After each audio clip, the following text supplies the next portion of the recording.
महाराष्ट्रामध्ये पक्षाचे कुणी मोठे नेते येत असतील, आले असतील किंवा येणार असतील तर ती एकही निष्ठावंत कार्यकर्त्यांना न कळवणे, बघत 4-5 आपल्या कानाजवळचे 4-2 लोक घेऊन आपला कार्यक्रम आपल्या मर्जीप्रमाणे कार्यक्रम करणे, या गोष्टीसाठी आम्ही इथं पत्रकार परिषद घेत आहोत.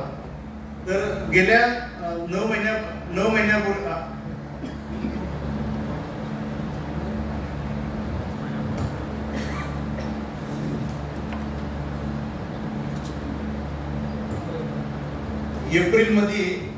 गेल्या एप्रिलमध्ये आदरणीय जयंत पाटील साहेबांच्या आदेशाने लातूरमध्ये जे काही जिल्ह्याचे अध्यक्ष, शहराचे अध्यक्ष, विधानसभेचे अध्यक्ष जी काय त्यांना नियुक्त्या केल्या होत्या त्यांचा आदेश डावलून औसा तालुका अध्यक्ष नरेंद्र पाटील साहेब जी की सक्षम आहेत, कार्यक्षम आहेत, मोठी कार्यकर्त्यांची फळी त्यांच्या सोबत आहे आणि ज्यांना तालुका अध्यक्ष केले त्यांनी या तालुका अध्यक्ष करा म्हणून यांची मागणी केलेली आहे. मागणीचं पत्र आहे असं असताना त्यांची मागणी नसताना त्यांना तालुका अध्यक्ष करणे. रेणापूरचे तालुका अध्यक्ष 6 महिन्यापूर्वी झाले होते, कारण पक्षाची काही जी घटना घडली त्यामुळे जिल्हाध्यक्ष तिकडे गेले आणि या तालुका अध्यक्षाची 6 महिन्यापूर्वी रुपेश जनार्दन चक्रे यांची नियुक्ती झाली होती. त्यांना सध्या त्या पदावरून काढून टाकणं, कारण ज्यावेळेस पक्ष फुटला त्यावेळेस आमच्या पक्षामध्ये 2 ते 3 जिल्हा तालुका अध्यक्ष राहिले होते.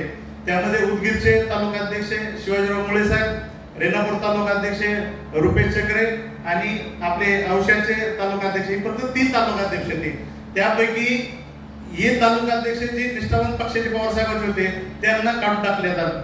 त्यानंतर आपल्या लातूरचे जे तालुका अध्यक्ष आहेत श्री शिंदे सर यांना पण त्यांना डावलण्यात आलं. त्यानंतर देवणीचे तालुका अध्यक्ष अंकुश गायकवाड यांना पण त्यांना काढून टाकले. प्रदेशाध्यक्षांनी सांगितलेलं असं तसं पत्र असताना त्यांचा आदेश डावलून अनेक पेपरला बातम्या आल्या, पक्षाचा अपमान झाला, तरी पण त्यांनी काही त्याच्यात दुरुस्ती केली नाही.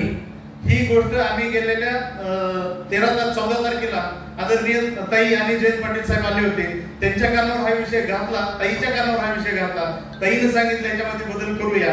आज 1 महिना झाला. काल विधानसभेचं पण आता 13 तारखेला काहीतरी निवडणूक आयुक्तांनी आढावा बैठक लावलेली आहे.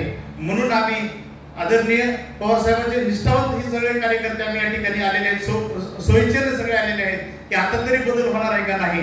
कारण या उद्याच्या जी विधानसभा जवळ आलेल्या आहेत आणि विधानसभेला आम्ही सामोरे जात आहे, म्हणून आम्ही पक्ष पवार साहेबांना कळवणार आहे की ही जिल्हा अध्यक्ष बदला, नाही तर पक्षाचं लातूरमध्ये